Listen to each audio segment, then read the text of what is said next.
Coders, क्या आप TCS CodeVita का एग्जाम देने जा रहे हैं? उसकी एग्जाम्स की डेट अनाउंस हो गई है, आपको पता ही चल गया होगा अब तक। तो अगर आप एग्जाम देने जा रहे हैं तो कुछ ऐसी कॉमन प्रॉब्लम्स जो टीसीएस के एग्जाम के दौरान होती है, खासतौर से कोडविटा के दौरान, ये पास्ट ईयर्स में हम लोगों ने देखा है कि किस तरीके से दिक्कतें आती हैं।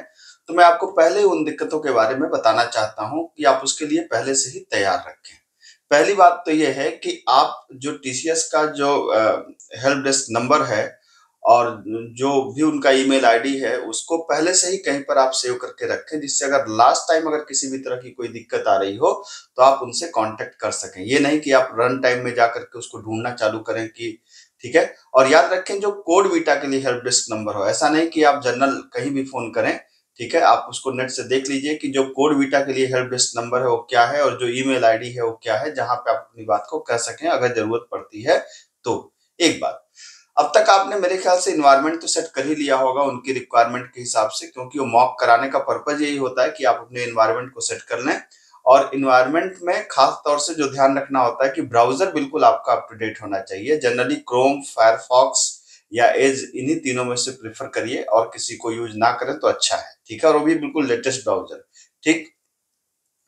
दूसरा ये है कि जब टीसीएस कोडविटा की जो 6 आवर्स की जो विंडो है, वो 6 आवर्स की विंडो एक बार में कंप्लीट होनी चाहिए। ये मैंने पिछली बार भी बताया था कि ऐसा नहीं कि आप 3 घंटे अभी 3 घंटे बाद में ऐसा करें। 6 आवर्स जब आप चालू करेंगे तो पूरे 6 आवर्स एक साथ आपको लेके चलने हैं, ये बात ध्यान रखिएगा। अगर आपने बीच में बंद कर दिया तो एग्जाम आपका वहीं पर बंद हो सकता है, ठीक।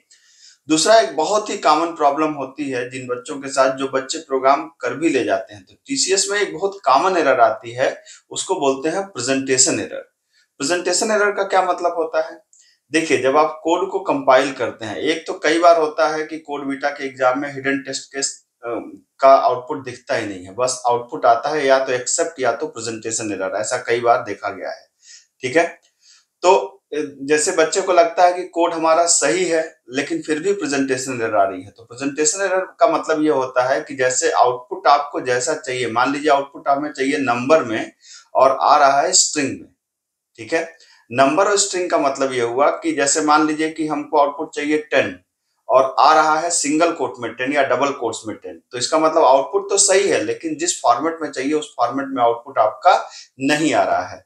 तो जो इस तरह की प्रॉब्लम्स होती है उसको बोलते हैं प्रेजेंटेशन एरर। तो प्रेजेंटेशन एरर अगर आ भी रही है तो बहुत ज्यादा चिंता की बात नहीं है, आपका आउटपुट नियरली मैच कर रहा है। तो अगर एक्सेप्टेड को आप सही करिए कि ये अगर एक्सेप्टेड आता है तो ठीक है। अगर प्रेजेंटेशन एरर आ रहा है तो इसका मतलब है कि आपका आउटपुट सही है लेकिन डेटा टाइप या उसका जो प्रेजेंट जिस फॉर्मेट में, जिस डेटा टाइप में आउटपुट चाहिए, संभवतः उस फॉर्मेट में आउटपुट नहीं आ रहा है। तो उसको आप एक बार चेक कर सकते हैं, मिला सकते हैं कि कहां और किस तरह की दिक्कतें हैं, ठीक है। दूसरा एक ऐसा होता है, कई बार ऐसा होता है कि चूंकि ये पैन इंडिया का एग्जाम होता है, पैन इंडिया बेस्ड एग्जाम होता है, लाखों करोड़ों बच्चे इसमें बैठते हैं, तो कई बार एग्जाम स्टक हो जाता है, ठीक है। तो ऐसा होता है, पास्ट में देखा गया है कि ये स्टक हो जाता है, मतलब हो सकता है 10 मिनट 15 मिनट तक सिस्टम आपका चले ही नहीं। तो बहुत चिंता की बात नहीं है, जो प्रॉब्लम टीसीएस की तरफ से होगी वो जरूर वहां पे टाइमर को रोक देंगे या उस तरह की, मतलब वो उनका इशू है, उसमें आपको बहुत ज्यादा पैनिक होने की जरूरत नहीं है।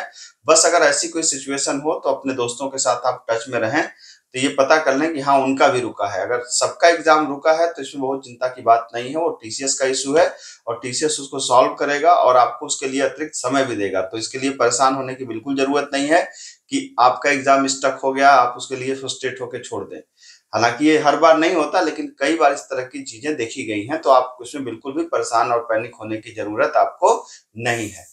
तीसरा, कि कई बार होता है कि जो कोड है, एक बच्चे इस तरह की हरकतें करते हैं कि आपने कोड को कहीं से ढूंढा, नेट से आपने उसके सोल्यूशन को कॉपी किया और फिर आपने पेस्ट कर दिया, ठीक है। ऐसा ना करें। ऐसा करने से क्या होता है, देखिए जो इनके सिस्टम है वो पूरा एआई बेस्ड सिस्टम है, वो प्लगरिज्म को तुरंत पकड़ लेते हैं। तो आपका कोड अगर प्लगरिज्म में आ गया तो अगर बाकी आपने सही भी किया है तो आपको उसको क्वालिफाई करने के चांसेस खत्म हो जाते हैं। इसलिए कभी भी आप किसी कोड को सीधा कॉपी करके वहां पे पेस्ट करने से बचें। ये आपको, मतलब ये आपका जो मतलब थोड़ा भी क्वालिफाई करने की संभावनाएं हैं उसको हटा देगी। भले आपका 3-3 4-4 कोड रन कर जाए, इससे कोई फर्क नहीं पड़ता, क्योंकि उनका सिस्टम इंटरनल प्लगरिज्म को पकड़ लेगा और पकड़ने के बाद फिर आप उसको पता ही है कि अगर एक बार आप चीटिंग में आ गए तो फिर आपको क्वालिफाई करने का तो सवाल ही नहीं उठता है। तो इस चीज को आप अवॉइड करें, ठीक है। तो ये मेरी कुछ सलाह थी कि जो टीसीएस कोड के दौरान आती हैं, इस तरह के इश्यूज आते हैं, तो उस तरह के बहुत ज्यादा पैनिक होने की जरूरत नहीं है। अपनी तैयारी करिए, खूब अच्छे से एग्जाम दीजिए। ये एग्जाम पेशेंस चेक करने का एग्जाम है कि कितनी देर आप बैठ सकते हैं, कितनी प्रैक्टिस है आपको। अगर आपकी प्रैक्टिस शानदार है तो अपने पे भरोसा रखिए, बिल्कुल आपका एग्जाम निकलेगा। Thank you so much.